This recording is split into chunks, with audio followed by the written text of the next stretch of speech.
Mhm. C'est bon. Allez, bonsoir à tous et bienvenue sur la Voilà. conférence du mercredi soir.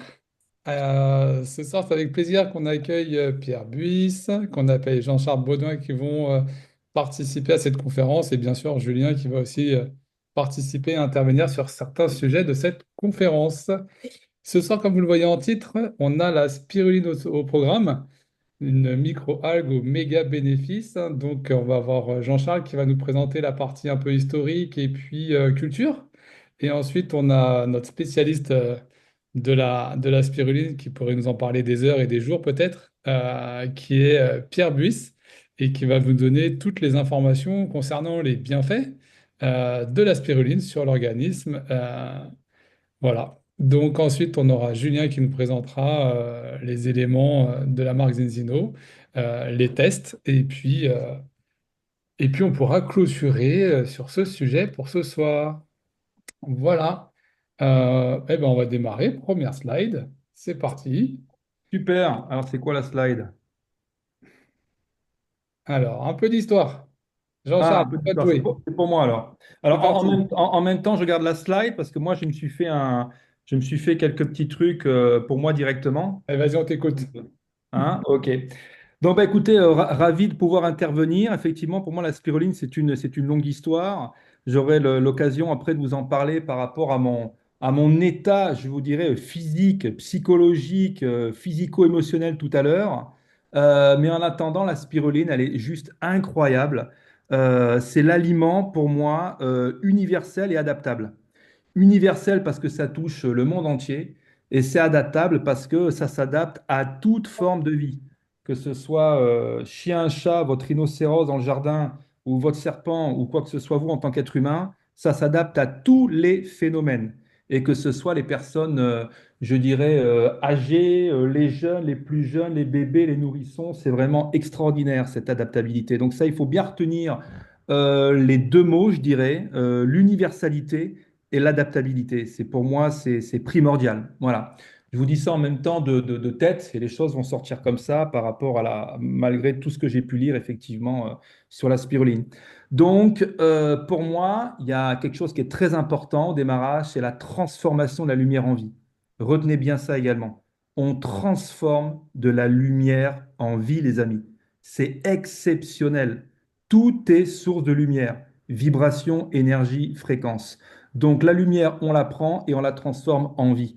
Puisqu'en fait, cette spiruline, elle est apparue il y a environ 3,5 milliards d'années. Alors bien sûr, vous allez entendre parler de ça, vous pouvez même demander à ChatGPT, il va vous sortir tous les arguments, mais la plupart des gens, ils ne savent même pas ce que c'est 3,5 milliards d'années. À exprimer, c'est très compliqué. Mais pour vous dire que c'est la base fondamentale de la vie, c'est que 1 milliard d'années, c'est 1 000 millions d'années. Vous voyez ce que je veux dire? Après la formation de la Terre, hein, parce que Terre, on a 4,5 milliards, et là, on est à 3,5 milliards d'années pour la spiruline. Donc, je dirais, comparé aux dinosaures, les dinosaures, c'est des nouveau-nés. Vous voyez un petit peu?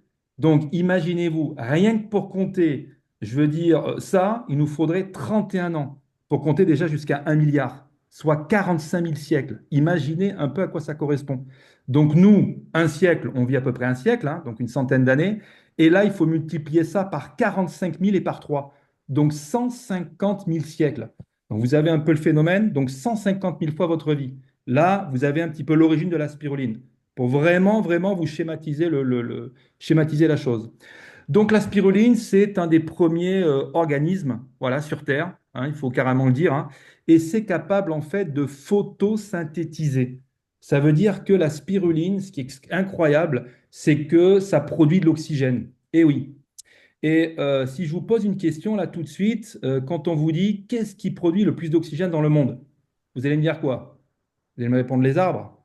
Eh bien non, ce sont les algues et principalement les cyanobactéries. Parce qu'on va parler justement de la différence d'une algue, d'une cyanobactérie, pourquoi c'est cyan, pourquoi c'est bactérie, etc., etc.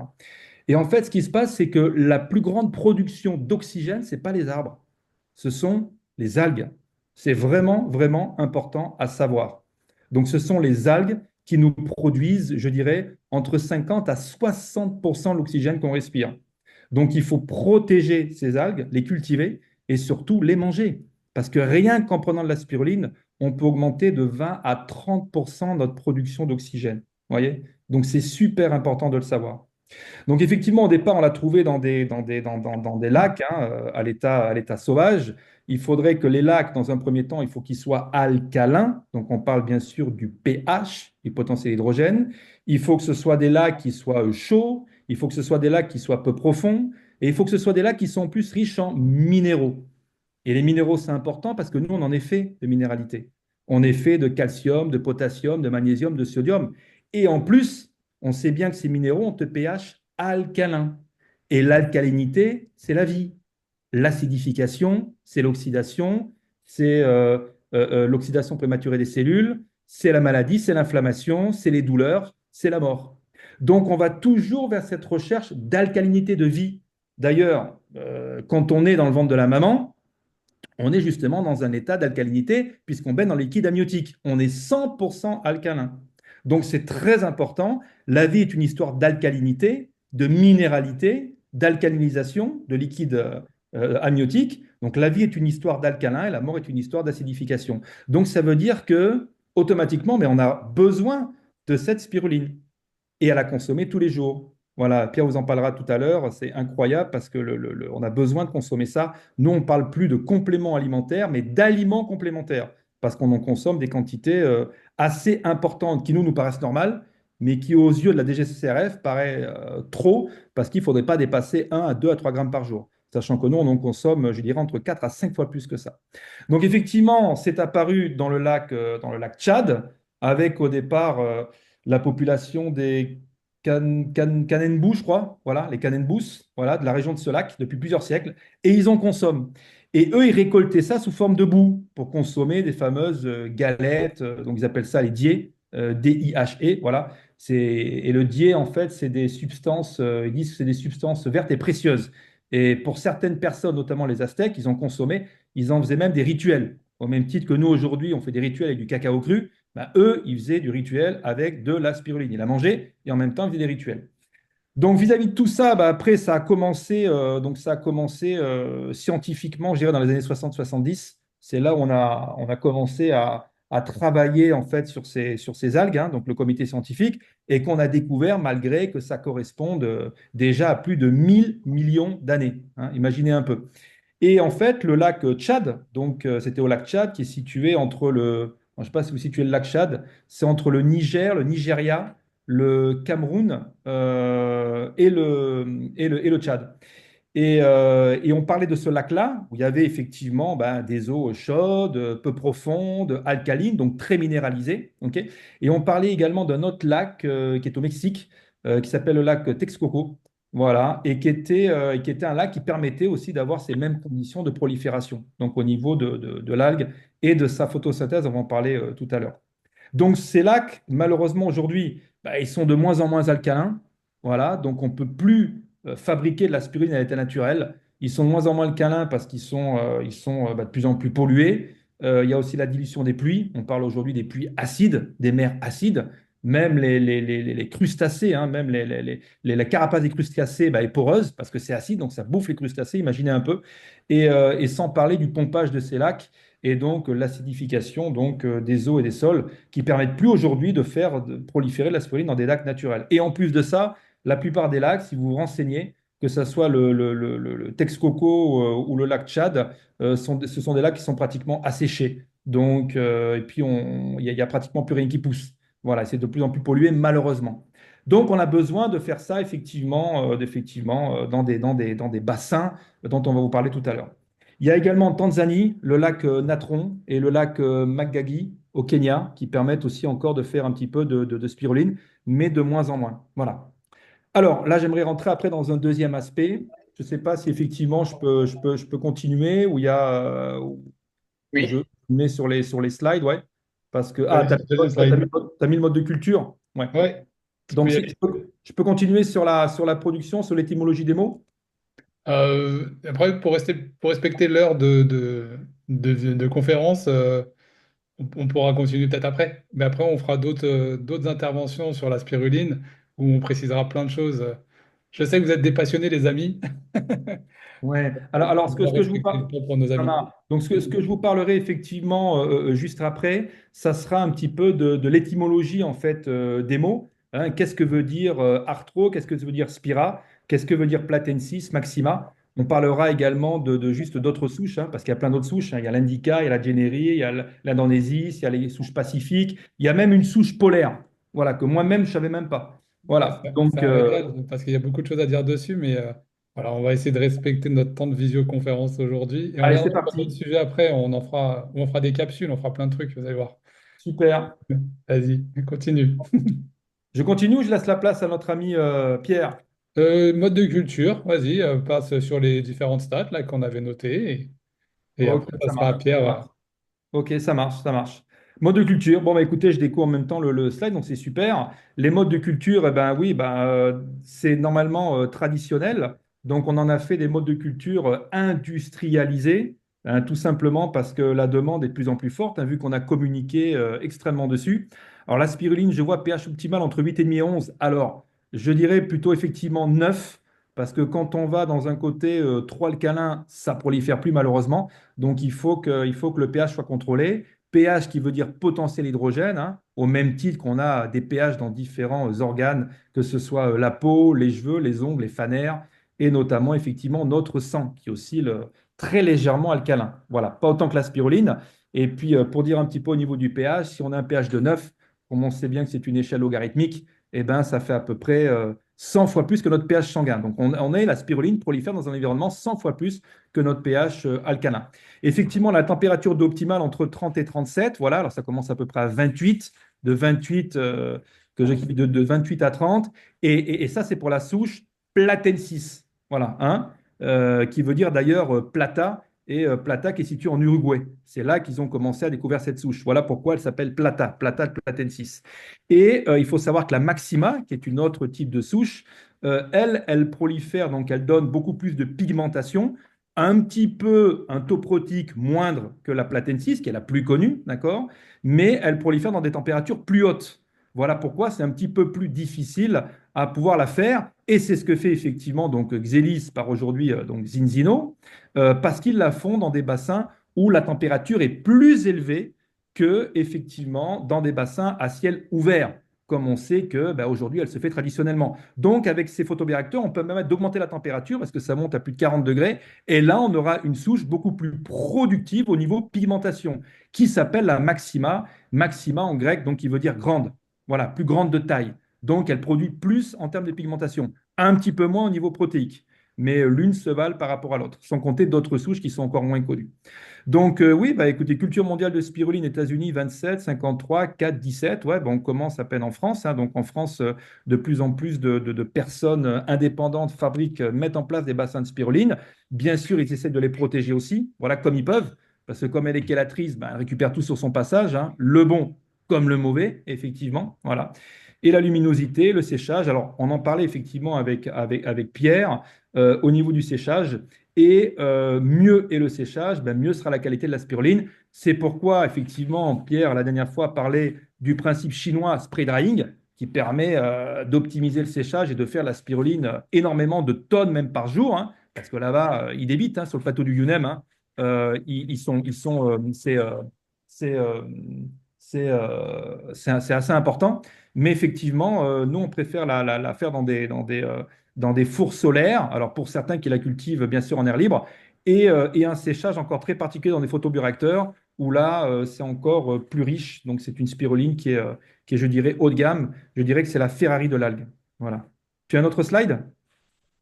Eh bien, écoute, après, nous allons passer à l'intervention de Pierre. Allez, super. Voilà, mille merci Jean-Charles pour toutes ces Merci informations beaucoup. hyper riches. Et Oui, je sais que vous avez tous les deux beaucoup de choses à dire avec Pierre. Donc, on fera je pense, des capsules, tu sais, sur une Ah thématique. oui. Et en fait, comme des mini-podcasts, si tu veux. Et je pense que là, vous pourrez vous lâcher carrément. ouais, ok, Mille super. merci Jean-Charles, mille merci pour ta Oui, merci, présence et merci. pour À cette tout à l'heure. Ouais. information. Merci. Eh bien, Pierre, à toi de nous parler de la composition et puis ensuite des bienfaits. Oui, bah écoute, alors la composition, c'est l'élément principal. Et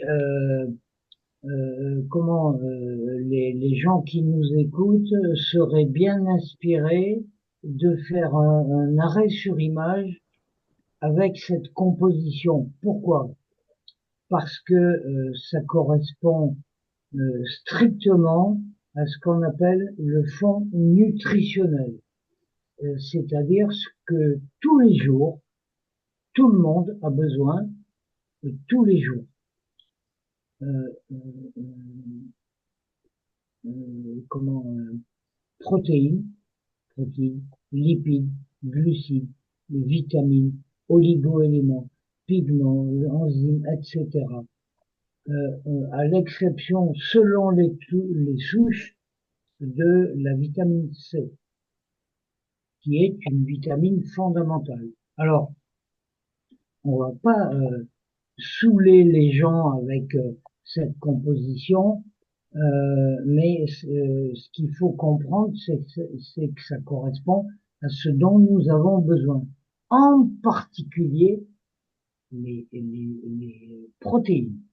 Alors, pour bien comprendre, parce que c'est un élément hyper important, nous avons besoin, selon l'équipe et tout ça, entre 1,5 et 2 grammes de protéines par jour.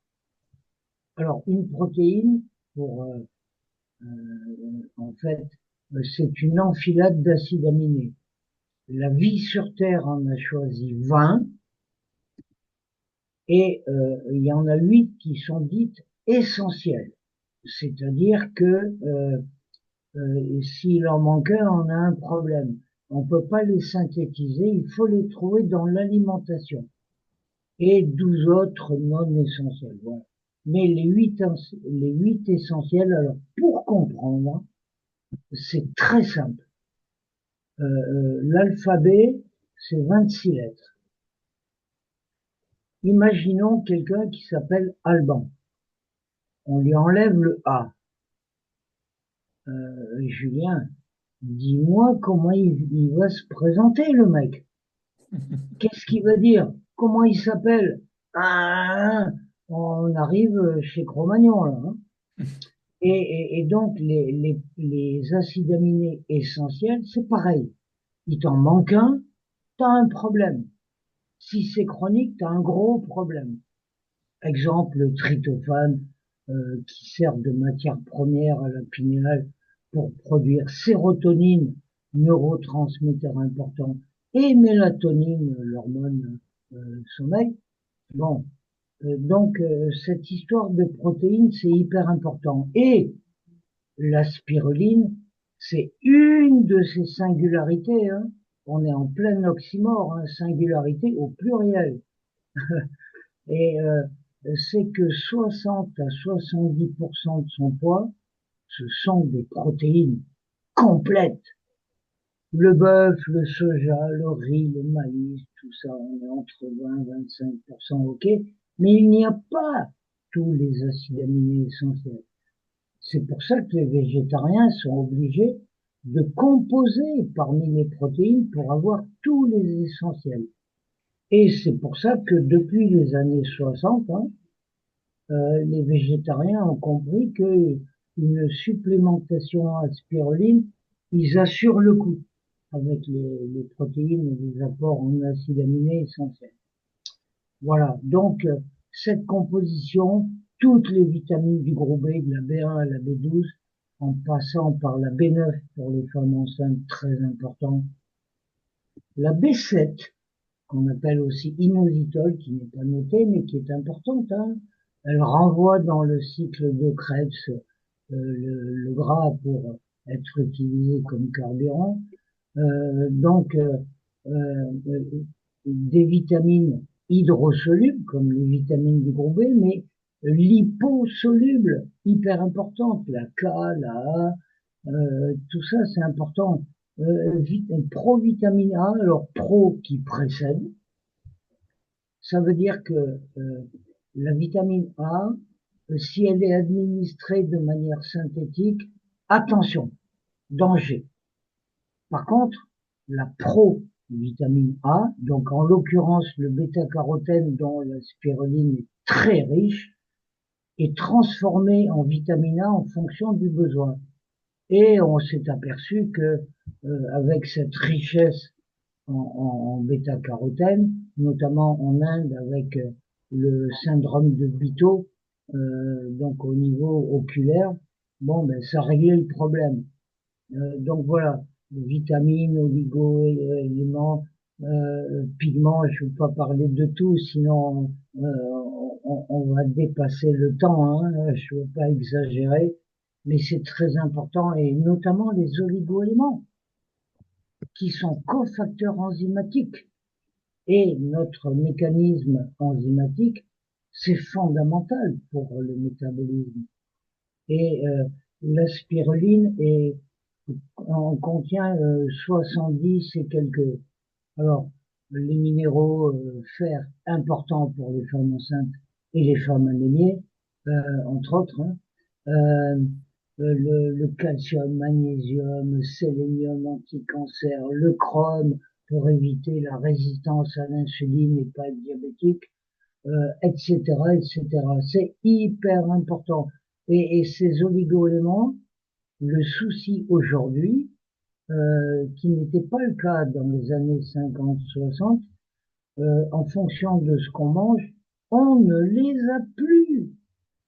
Donc, dès qu'on est carencé avec ces oligo-éléments, on a un problème de santé qui est corollaire. Les pigments, alors là, bon, je peux m'étaler sur la phycocyanine parce que c'est la quintessence au carré de la nature, la phycocyanine. C'est un diamant, c'est pas de l'or. La chlorophylle, le sang vert, la caroténite. La phyco, quand même, je vais dire un petit mot dessus, c'est que ça, par rapport à sa structure moléculaire, elle contient l'atome de magnésium, donc qui donne la couleur verte aux plantes, et l'atome de fer qui donne la couleur rouge à notre sang. Et la spiruline est un organisme prokaryote, donc qui précède les cellules eucaryotes comme nous, comme le reste des mammifères, les végétaux et tout ça. Donc c'est la preuve irréfutable que la spiruline est à l'origine de tout ce qui est vivant sur Terre. C'est pas rien. 3 milliards et demi d'années, oui, mais ces singularités, ça va au-delà. Si je m'éternise là-dessus, on en a pour la nuit. Hein. Donc voilà, elle est à l'origine de la vie sur Terre et de l'oxygène. À l'époque, 0%. Aujourd'hui, 21%. Et comme l'a dit Jean-Charles, ce sont les algues qui fournissent sur la Terre le plus d'oxygène. Voilà, donc est-ce que j'ai été suffisamment bref sur la composition? Parce que à partir de cette composition, moi, perso, j'ai compris pourquoi dans le centre de renutrition à Tuléar où j'ai connu la spiruline, comment les bonnes sœurs sauvaient des vies. Et on est sur une microalgue, hein, je vous rappelle, micro, c'est petit, hein, on la voit au microscope. Hein, et je me suis posé la question, comment un élément naturel, microscopique, sauver des vies, et on sauve toujours. Hein, voilà. C'est clair. Qui, moi, me permettent de rester en forme. Voilà. Est-ce que tu peux nous parler maintenant voilà, de l'aspect protéines acides, on vient d'en parler en partie, mais et des bienfaits ensuite? Alors, les bienfaits, écoute, pour couper court aux arguments, oui, mais les études, allégations thérapeutiques et tout, je vais vous faire une petite lecture très intéressante. J'ai j'ai bossé avec des pharmaciens et quand je commençais à leur parler, oui, une anémie périprive, pernicieuse et tout ça, la spiruline, elle est là pour la B12 et pour le fer, pour la dyslipidémie et tout ça. Ils me disaient, oui, mais Pierre, les études. Et là, j'ai avec moi une étude, hein, il y en a d'autres, hein, d'un pharmacien. Et alors, comme ça, vous allez comprendre tout de suite. Alors, préconisation en officine. d'accord, en officine. En cas de dyslipidémie, bon, euh, en dehors des règles hygiéno-diététiques, bien sûr, hein, bouger sa fesse, entre autres. En prévention des facteurs de risque cardiovasculaires et antécédents familiaux et prédispositions, donc les problèmes cardiovasculaires. En prévention, en cas d'hyperglycémie, syndrome prédiabète ou diabète. En cas de carence nutritionnelle, entre parenthèses, enfants, coquillettes, jambon. Voilà, les carences nutritionnelles. Les problèmes viennent de là. En cas d'anémie férriprine, donc carence en fer, pour les femmes qui ont des, comment, tous les mois, euh, Une trop, menstruation abondante. ah bon, voilà. En cas d'anémie pernicieuse, c'est-à-dire carence en B12. Et là, je m'adresse en particulier aux végétaliens, aux véganes. Alors eux, il faut qu'ils m'expliquent, hein, parce qu'Homo sapiens, il est omnivore. Hein. Donc une carence en B12, hein, mine de rien, la B12, en dehors de la synthèse des globules rouges, elle sert aussi à la synthèse des acides euh, euh, qui forment notre ADN. Donc c'est pas rien la B12. Hein. Comme stimulant du système immunitaire. Là, c'est très intéressant. Chez les enfants hyperactifs, comme source d'antioxydants. Chez les sportifs, alors là, c'est particulier. Contre les rhinites allergiques, comme détoxifiant de l'organisme, chélateur de métaux lourds, c'est important. Contre le vieillissement oculaire, euh, là, contre le déclin cognitif, et contre, comme anti-inflammatoire, en accompagnement des régimes, pour aider à lutter contre la dépression, les troubles du sommeil, comme anti-âge contre le vieillissement cellulaire et cutané. Bon, voilà les conseils en officine. Alors, pendant des années, ce qui manquait dans ces préconisations concerne les femmes enceintes. Alors, je sais pas si j'ai le temps d'épiloguer là-dessus, mais c'est hyper important. Pour Vas-y. une femme enceinte, c'est une bénédiction, la spiruline. Outre tout ce qu'elle contient, notamment B9 et fer, qui est un fer qui est parfaitement assimilé, puisqu'il est un fer chélaté. Elle contient un acide gras qui a un nom barbare, le dihomogamma-linolénique, qui sert pour le fœtus à construire le système nerveux central. Voilà, le neurone. Donc voilà, et pendant des années, j'ai fait des formations aux pharmaciens, préparateurs, préparatrices, pour qu'enfin, au lieu du tardiféron qui pose des problèmes, donc un fer synthétique qu'on trouve en pharmacie, qui est souvent prescrit, que les médecins ils peuvent pas prescrire la spiruline, hein, c'est pas un médoc, mais qui conseille aux femmes avec des règles abondantes et carencées en fer de prendre de la spiruline. Elles règlent leurs problèmes très vite et de manière pérenne, ce qui n'est pas du tout le cas avec Tardiféron et toute cette famille de médocs synthétiques. Donc voilà, c'est clair. Donc ça coupe court à toutes les allégations thérapeutiques. Alors concernant, quand je vous ai dit marqué noir sur blanc hein, sur la thèse du pharmacien en prévention du cancer, là, là, c'est un sujet à lui tout seul. Hein, sinon on passe la nuit hein, et on n'aura pas fini. Hein. Donc est-ce que j'ai été suffisamment clair et concis? Je vois aide à la perte de poids. Donc ça, il y a beaucoup de gens qui comment que ça intéresse. Donc, je peux en dire un petit mot quand même. Bien sûr, vas-y. Vas-y, vas-y. Nous avons dans l'estomac des capteurs qui vont capter en particulier deux acides aminés essentiels. On en revient toujours aux acides aminés. Phénylalanine et tryptophane.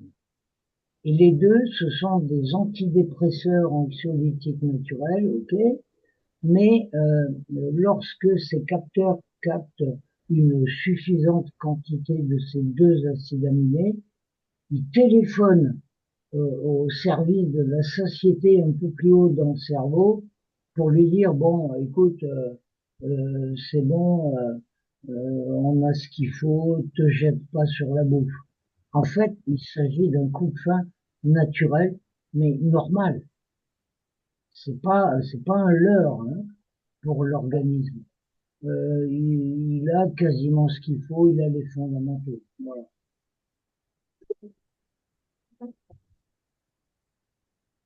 Bon, je peux épiloguer sur tout ce qui apparaît, mais sinon, ça, je te dis, on passe la nuit, on peut passer le week-end, hein, on n'aura pas tout fait, hein.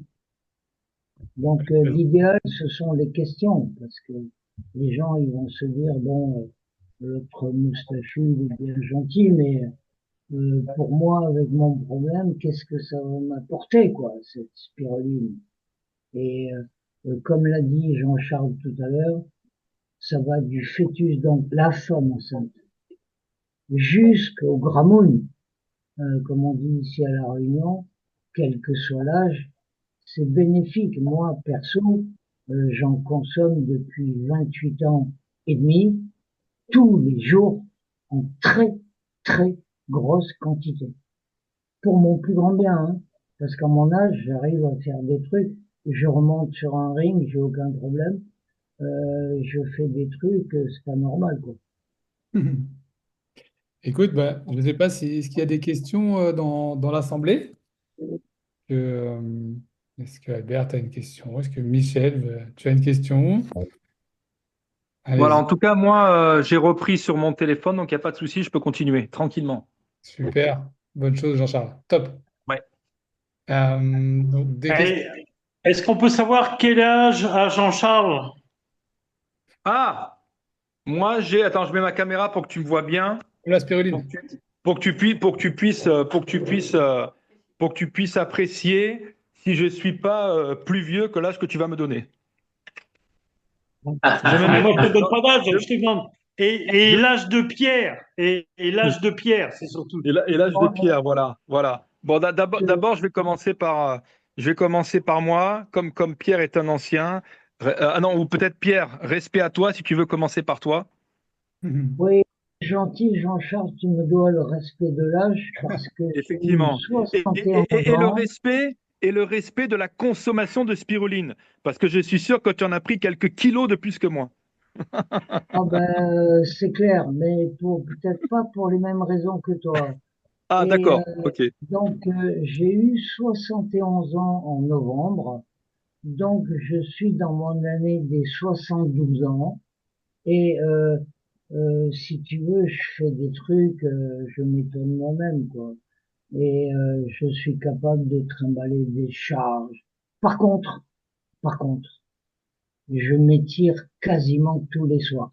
J'ai appris ça avec la boxe française et normalement, je devrais avoir tous les coups que j'ai pris, les fractures, les côtes flottantes, les poignets, je devrais avoir un peu d'arthrose.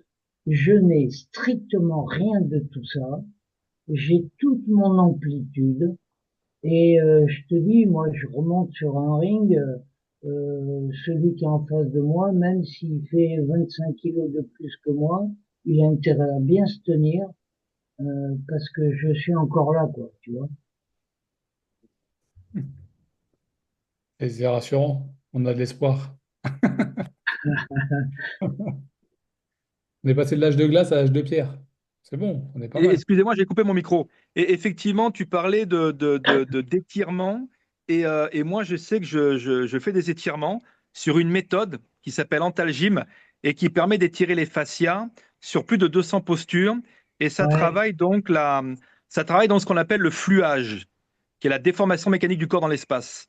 Et donc, par rapport à ce fluage-là, il faut les tirer de pression à froid, parce que plus tu étires à froid, mieux c'est, mieux ça fonctionne. Parce que quand tu t'étires à chaud, un élastique, tu le tires, tu le retires, ça fait pas grand-chose. Donc toujours s'étirer effectivement à froid.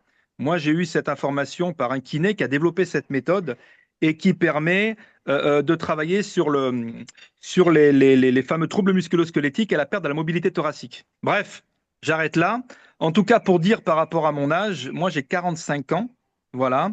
Alors je sais que je mets pas, je mange pas que la spiruline, hein, je mets aussi la cosmétique anciennement Zinzino et nouvellement, enfin anciennement Xelis et nouvellement Zinzino, que connaît très bien Julien, parce qu'on parlait de Rhidium, hein, cette algue que fait d'ailleurs Xelis pour maintenant Zinzino, la photobioréacteur, qui s'appelle le porphyridium, qui est incroyable. Donc voilà, à peu près mon âge, c'est celui-ci, quoi. Année 79. Euh, Je vous remercie à tous les deux. Moi, c'est vrai que vous avez des belles, comment, une belle présentation, une belle explication, une belle connaissance incroyable. Pierre, j'en ai encore appris aujourd'hui, pourtant je te connais très bien, mais j'en ai encore appris d'autres. Tu penses tout savoir, mais tu ne sais pas tout, et c'est ça qui est cool. D'ailleurs, tu as parlé des enfants. J'étais avec une personne qui a du mal à avoir des enfants, et je lui ai largement conseillé la phycocyanine et la spiruline. Donc, ils vont mettre en place cela là pour Alors, optimiser la FIV. Julien, à ce propos, Hmm. je te recommande de reprendre la lecture de Jean-Louis Vidalot, Oui, Spiruline, l'algue de santé et de prévention. l'algue Et bleue, dans ouais. lequel il y a le témoignage d'un couple qui, grâce à la spiruline, a pu avoir un enfant. D'accord. Ben justement, c'est celui-là que tu parles. C'est un livre de référence Ouais. parce que sans être médecin ou pharmacien, les premières pages te disent, voilà, le tryptophane, c'est un acide aminé essentiel qui sert à ça, Ah, ça, ça et ça. La B1 magnifique à ça. ça, ça, ça et ça. Mm, mm, Tous mm. les oligo-éléments, toutes les vies, ils passent tout en revue.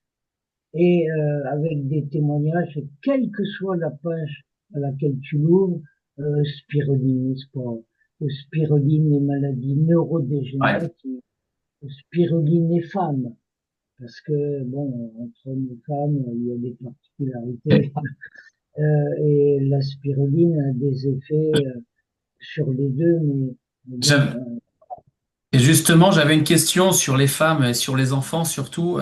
Donc moi, tu sais que je suis enseignant et je travaille avec des enfants troubles du comportement, on peut dire, et les TDA. Du coup, c'est vrai que nous on a vu des impacts, des effets. C'est dû à quoi et pas le pourquoi, mais est-ce que ça joue un rôle déjà? Moi, je l'ai vu, donc je veux dire que oui, mais oui, bon, la phycocyanine en particulier, mais dans ces cas-là, il y a une dysbiose au niveau de la oui, flore intestinale. oui, Et donc, comme la spiruline, alors, une de ces singularités au pluriel, encore on est en plein oxymore, hein, une de ces singularités, c'est qu'elle est probiotique, donc c'est une bactérie, hein, une cyanobactérie, et c'est un prébiotique. Donc Et il ouais, y a ça fait les deux. Mm. donc c'est particulier, quoi. Donc ça permet à la flore intestinale de se refaire une santé petit à petit. Mm.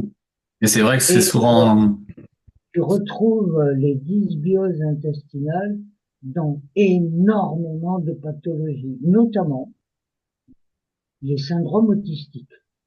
Ils ont tous un problème de dysbiose. Trisomie 21, bon là, en plus, il y a un problème génétique, mais TDAH et autres, tu retrouves des dysbioses intestinales. Et là, bon, là, c'est particulier parce que la composition de la flore bactérienne intestinale, ça remonte déjà au niveau du fœtus, en fonction de ce qu'a consommé la mère et en fonction du mode d'accouchement.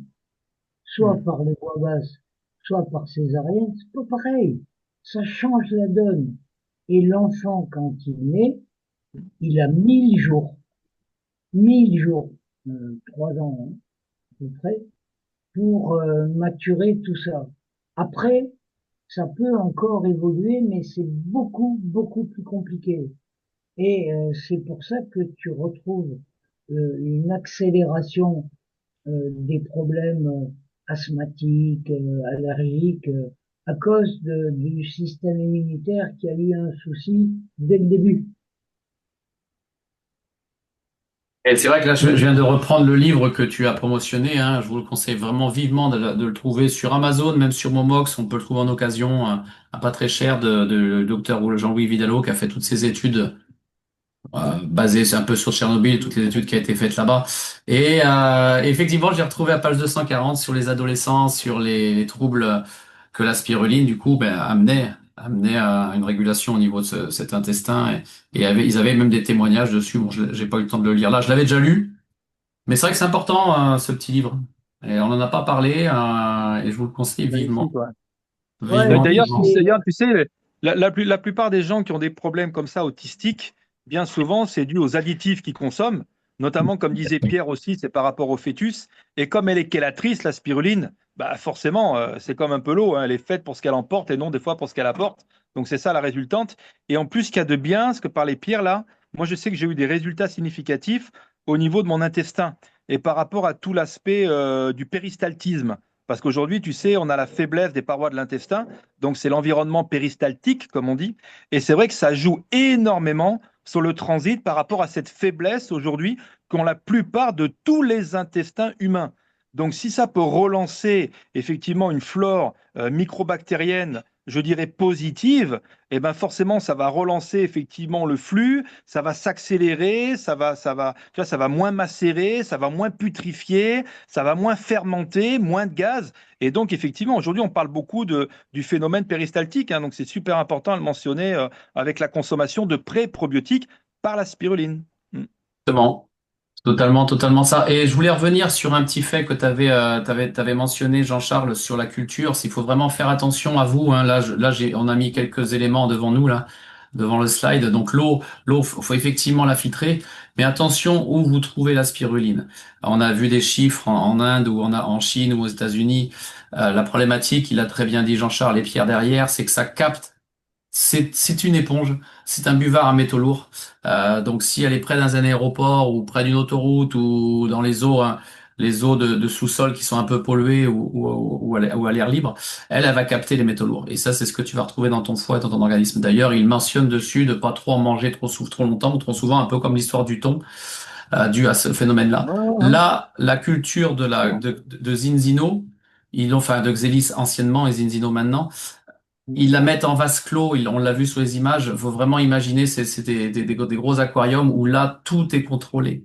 Donc c'est pour ça qu'ils parlaient de pH, contrôler le pH, contrôler la luminosité, contrôler la température. Tout ça, c'est l'intelligence C'est artificielle qui important. arrive à faire des quantités industrielles de spiruline et de Ben oui, qualité optimale. c'est sûr, c'est Là, sûr. on est garant. On est garant de la qualité. Ils sont garants, du moins. Moi, je me dis, on. Moi, je suis qu'un simple consommateur et je partage l'information parce que je l'ai vu personnellement sur ma personne au niveau de mon ulcération. Donc, quand il t'a parlé de prébiotiques et de probiotiques, effectivement. Pourquoi l'eau? Cette eau, cette carafe qui vaut pas très cher et qui vaut le coup dans le phénomène de filtration d'eau. Il faut vraiment travailler sur infiltration. Que ça soit ça, c'est basique. Ça filtre, je vais être honnête, pas tout, mais ça commence à travailler, à conscientiser aux gens d'aller chercher une filtration. Après, il y a d'autres systèmes qui sont beaucoup plus poussés, mais bien sûr, il y a une somme à mettre dessus. Là, ça fait un pH. Ça augmente le potentiel d'hydrogène aussi, et ça amène à un effet antioxydant, donc un potentiel à moins 200 millivolts approximativement. Donc une meilleure pénétration de la membrane. Je parlerai de la membrane un peu plus tard aussi. Donc là, la spiruline, ici, qui est de la souche Julien, maxima. Oui, il y a une petite parenthèse concernant vas-y. l'eau et par rapport à ce qu'a dit Jean-Charles. Il Oui, faut que les gens inscrivent sur leur disque dur que, comme il l'a dit, l'eau n'est pas faite pour apporter, mais pour emporter. C'est-à-dire que boire de l'eau avec un maximum de minéraux pendant un petit peu, ok, mais pas bon du tout. L'eau, elle est faite, c'est un taxi. Elle est faite pour emporter, pas pour apporter. Les oligo-éléments, on les trouve dans les aliments. Et la spiruline est caractéristique de ça. Elle les apporte tous. Voilà. Important. Oui. Qu'on- Mais, entre autres, et non seulement l'eau aussi est là pour, on en parlait avec Jean-Charles qui est aussi spécialisé dans l'eau, euh, ça régule aussi la température du corps. L'eau, enfin, c'est la vie, on est fait d'eau, on est fait d'oligo-éléments, de minéraux, comme tu as très bien dit, vous avez très bien dit. Mais faut amener les bons éléments. On est trop dans la dépense inutile ou à McDo, j'étais avec mes élèves, ils me parlaient, monsieur, mais je comprends pas que vous dites que McDo c'est pas bon. Je dis déjà, alors dans leur pub, ils disent que ne manger ni trop gras, ni trop sucré, ni trop salé, il faut pas l'acheter. Ils vous le vendent. Donc il faut vraiment revenir à une éducation alimentaire. Donc là, c'est la micronutrition, c'est vraiment un aliment. Il faut que les gens le comprennent. On est sur un aliment complet. Il y a tout à l'intérieur. On n'est pas sur de la complémentation. On va penser que l'alimentation, parce que ça a forme de cachet, mais c'est vraiment un aliment complet. Il y a tout est dedans pour notre organisme. Euh, D'ailleurs, Julien, moi, je voulais rajouter effectivement que dans l'alimentation de la spiruline, parce que Pierre, ça aussi le sait, il nous propose effectivement les comprimés, il nous propose les gélules non végétales, végétales, mais oui, à la base, il faut la consommer sous forme de poudre ou de paillettes. Parce que déjà, quand on va la consommer sous forme de paillettes ou de poudre, moi, quand je prends de la spiruline en poudre, je sais que c'est 100% poudre de spiruline. Alors que dès que je vais consommer des comprimés, un jour, on a sorti une liste de 30 excipients parce que le comprimé est bien dur, est bien joli, est bien sphérique. Et là, ils y mettent des durcisseurs, des déliants, des liants, du talc. En fait, sur un comprimé de spiruline de 400 mg, tu en as une bonne partie, c'est uniquement des excipients. Parce que si tu fais 100% de spiruline, comme on disait la dernière fois avec Pierre et Geoffroy, le comprimé casse en fait, tu vois. Donc c'est pas vendable, c'est encore une histoire marketing. Donc pour éliminer et pour augmenter effectivement l'efficacité d'une spiruline 100% synergétique, je dirais dans tous les sens du terme, il faut la consommer en poudre. Donc moi j'ai un fouet à matcha, je la dilue en poudre, bien sûr avec une eau 100% alcalinisée, hydrogénée, hyperhydratante, en fait tout ce qu'on veut, ça on connaît le truc. Et puis ça me permet moi en même temps que je la prends de la faire un petit peu épaisse et de la mâcher. Parce que enzymatiquement parlant dans la salive, on va pouvoir mieux la digérer. Au même titre, effectivement, que des paillettes que je mâche, que je mâche, que je mâche, que je mâche, que je mâche. Donc encore plus aciétogène. Tu vois? Donc ah c'est oui, ça, en fait. totalement. C'est vraiment important de savoir sur quelle forme il faut la prendre, combien il faut en prendre, à quelle heure il faut en prendre. Moi, j'en prends jamais après 16 heures. Par contre, le matin, je commence effectivement avec 10 grammes. Je prends mes acides gras, forcément Zinzino, je prends ma spiruline et après, je prends Fico et Gold à base de glycérine. Mais sinon, premièrement, c'est la phycocyanine qui vient tapisser ma paroi intestinale pour une bonne protection afin de commencer mon bol alimentaire. Deux premiers Ouais. macronutriments, puisque j'aurais pris en amont mes micros. Donc après, je prends mes macros, tu vois. Donc tout Ouais, ça, totalement, hein. c'est une Ju- gestuelle et une bonne forme. Et, Julien, oui, Julien, désolé, je voudrais faire un petit retour sur l'eau parce que c'est fondamental, hein. J'ai entendu récemment que le fœtus, alors il me semble que c'est aux alentours de 3 mois, il est constitué à 97% d'eau. Mhm. Mm. Donc, nous sommes constitués d'eau. Bon, Donc, après, bah oui. mais 97% d'eau pour le fœtus, tu te dis, bon, il faut pas que je boive n'importe quoi. Ouais, ah ouais, totalement. Non, non, mais c'est ça, faut que vraiment les gens le comprennent, l'assimilent, le visualisent, je sais pas comment ils peuvent le faire, mais faut arrêter des bouteilles plastiques c'est vraiment trop catastrophique et ça coûte plus cher. Donc il faut vraiment que les gens fassent par eux-mêmes. D'ailleurs, Nestlé, qu'est-ce qu'ils font? Ils filtrent l'eau, qu'on veuille pas. Là, la spiruline, c'est celle que propose pour l'instant Zinzino, qui va évoluer dans l'année parce qu'ils ont intégré les photobioréacteurs. On l'a sur format comprimé. On l'avait en poudre, mais ils vont certainement le remettre en place aussi avec de la cellulose. C'est ce qui est écrit dessus. Moi, c'est vrai que je peux l'écraser, je sais la diluer dans l'eau. En la... Et d'ailleurs, on pouvait tester aussi avec vos spirulines si vous la laissez répandre dans une eau, vous la laissez stagner toute une nuit, vous verrez la cyanobactérie qui va se développer en bas, tous les nutriments, et au-dessus, la phycocyanine. Et la caroténoïde, l'effet bleu et rouge. Sur la phycocyanine, on a déjà fait un thème dessus, mais ce que je voulais un peu focaliser aussi, parce qu'on va pas trop s'éterniser, mais on a parlé Moi, d'absorption. Ouais. moi, je voulais répondre. Et si on, justement, l'image en bas à droite, on parlait des photobioréacteurs tout à l'heure, c'est ça.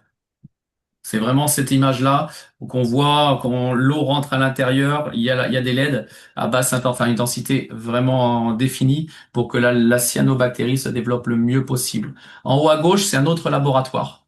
Donc tout ça, c'est pour vous montrer un petit peu l'intérêt d'aller chercher de la qualitatif et non du marchand, parce qu'il faut faire attention. Il y a une personne à moi, une amie, hein, qu'on connaît bien d'ailleurs avec Geoffroy, sportive très haut niveau en judo, m'a dit oui, moi je consomme la spiruline. Bon, ça m'a pas fait trop d'effet, mais elle est française, elle est vachement bien, hein. En regardant la marque, en regardant les étiquettes, c'était marqué effectivement comment cultiver en France. Enfin, c'est pas cultivé en France, c'était marqué ou formé en France, je sais plus le terme exact. Et donc lui, il était rassuré, il s'est dit c'est en France. Et en bas de l'étiquette, c'était marqué non Union, cultivé non Union européenne. C'était marqué comme Chine. ça, c'était marqué dessus. Et là, tu te dis en creusant, on a creusé, ça vient d'Inde. Ça vient d'Inde. Et c'est là l'arnaque. Donc, faut faire vraiment attention à où vous l'achetez et ce que vous faites pour pas se faire avoir. Et ce laboratoire est basé à Oslo. Eux, ils vont faire une analyse sanguine. Eux, ils vont faire de la chromatographie. Ils vont pouvoir analyser votre cellule pour voir si votre cellule est souple ou pas, pour absorber des nutriments. Et c'est ça qu'il faut aussi cibler parce qu'on peut prendre la spiruline, on peut prendre la phycocyanine ou même tout ce qu'on veut en complément, la berbérine ou la phycoïdan. Si ça rentre pas dans nos membranes, ça sert à rien. Donc comment est faite cette membrane cellulaire? Elle est faite d'un point essentiel qui est dans notre corps, c'est les oméga 3. Et c'est en ça que eux vont pouvoir analyser dans votre sang la quantité d'oméga 3 que vous avez pour voir si cette membrane est souple pour pénétrer des nutriments que vous devez logiquement avoir. Comme dans vos piscines, enfin, dans nos voitures on le fait, mais dans nos piscines aussi on le fait. Dans notre corps on le fait très rarement et on le fait voir pas du tout. Pas du tout. La plupart le font pas. Et c'est ça en fait ce test. Je vous parle de fluidité membranaire. Je vais annoncer qui c'est qui est derrière. C'est moi, c'est mon test. C'est mon analyse à moi. En juin l'année dernière, j'avais une souplesse membranaire. Normalement, on doit être à 1 sur 4, 1 sur 3, 1 sur 4, au niveau de la souplesse membranaire, pour être à 100% d'absorption. Là, j'étais 1 sur 9. 1 sur 8, c'est 50%. 1 sur 12, c'est 0%. Tu reprends rien. Donc la spiruline, si je la prenais, là, à l'époque que je la prenais en juin, j'en prenais que 40, allez, on va dire 40% d'absorption dans mes cellules. C'est pour ça que j'avais encore des problématiques. Et d'ailleurs, on voit l'indice de protection à 0. Et c'est ça qui est intéressant parce que j'ai des personnes qui ont fait des tests qui avaient des ratios ici à 1 sur 21. Donc l'aspirine qu'il achetait, c'est bien. Ça sert à rien. Autant la mettre, ne pas l'acheter. Si tu savais pas cet indice, autant pas l'acheter et continuer ta vie comme ça. Mais c'est sûr, tu vas vers une pathologie, une problématique plus tard. Et c'est ce qui se passe dans notre monde actuel. On a trop d'oméga 6. Donc qu'est-ce que ça veut dire vite fait ces chiffres? 1, c'est oméga 3. 16, c'est oméga 6. Donc moi, j'avais un ratio de 1 oméga 3 pour 16 oméga 6. Là, ça veut toujours rien dire. C'est bien, 1, 16. Non, en fait, il faut être 1 oméga 3, 3 oméga 6. Au minimum. En dessous, c'est un peu mieux. 1 sur 1, c'est à l'origine. 1 sur 2,4, je crois que les cancers se développent pas selon les études américaines et européennes. Sans donner, voilà, je les ai regardées, mais je m'en souviens plus. Donc 1 sur 3, on est bien. Là, le test retour, donc ça c'était mon origine en juin, et en consommant des omégas, des oméga 3 particuliers avec la vitamine D et les polyphénols, je suis redevenu en équilibre. Donc là, je suis redevenu à un oméga 3, 2,6 oméga 6, et en membrane, je suis devenu à 1 sur 4. Donc 100% de la spiruline rentre, 100% de la phycocyaline rentre, 100% de ce que je fais à la plancha par exemple rentre. Donc c'est ça qu'il faut vraiment aussi, j'ai voulu cibler aussi et faire expliquer ça parce que acheter pour acheter, je suis pas d'accord. Enfin, voilà, il faut vraiment faire attention déjà à notre portefeuille, hein, et comprendre un peu comment notre corps fonctionne. Sinon, ben, on reste avec, comme on fait depuis plusieurs années, à avancer dans notre vie en écoutant la télé et en suivant ce qu'on nous dicte et pas ce que nous, on peut savoir avoir comme connaissance. Allez chercher ces connaissances et je vous remercie d'ailleurs Pierre et Jean-Charles pour toutes ces informations parce que c'est vraiment pertinent que peu de gens, même les connaisseurs, ne savent et comme tu disais très bien, on peut passer des heures là-dessus. C'est infini. C'est infini quasiment. Quand on voit le livre du docteur Vidalo, qui est simple, il fait quand même 300 pages. Donc résumer 300 pages, c'est impossible. Et encore, ça, c'est un résumé d'un résumé. Donc on a très bien compris que l'OMS, je sais pas si vous connaissez, même s'il y en a qui peuvent dire qu'ils ont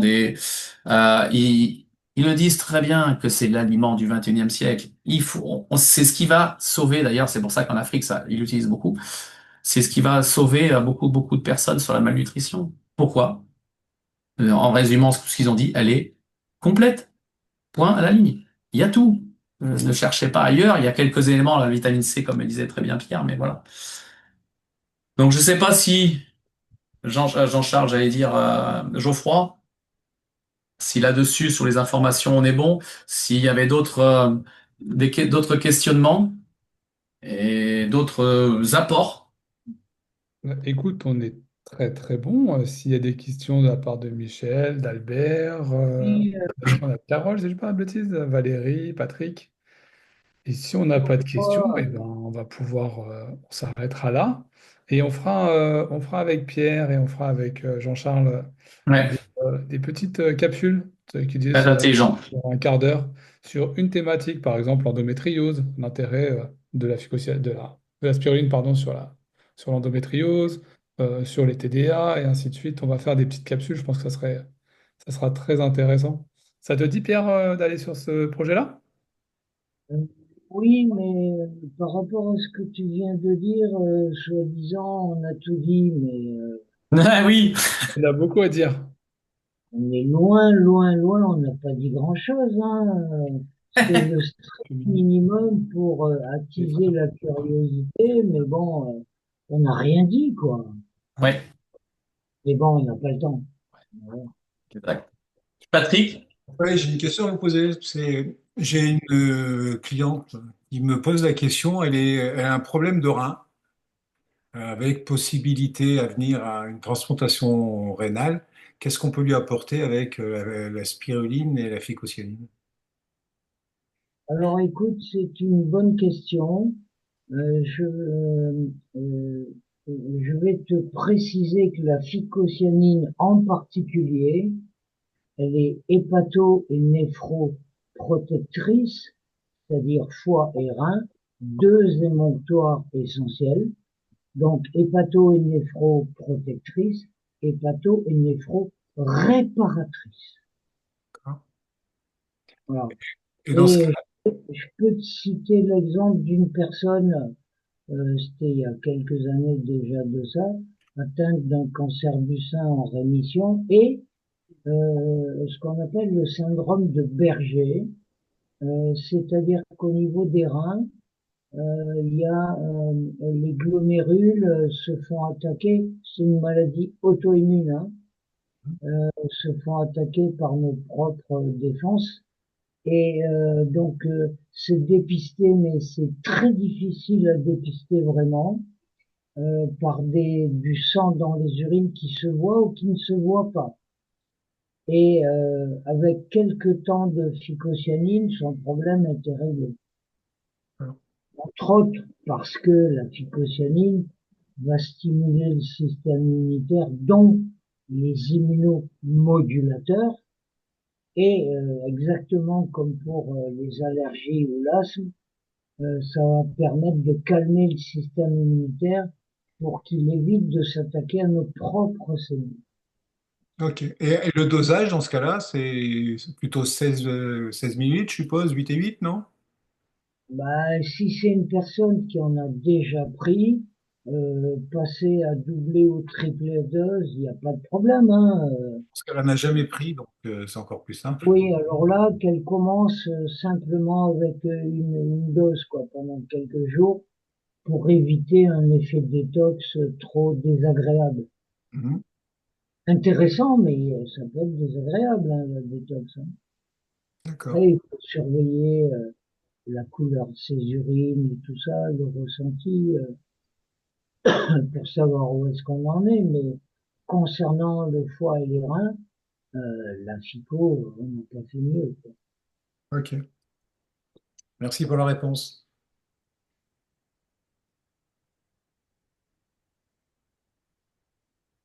J'avais fait un document synthétique sur tous les bienfaits sur une sorte de forme de carte mentale sur la spiruline. Au pire, je la partagerai par mail. Donc, Merci. mais Hop, donc, j'ai une caméra qui est cachée. Tac. Bon, ben, merci pour tout. Merci à tous. Merci à tous. Merci Pierre.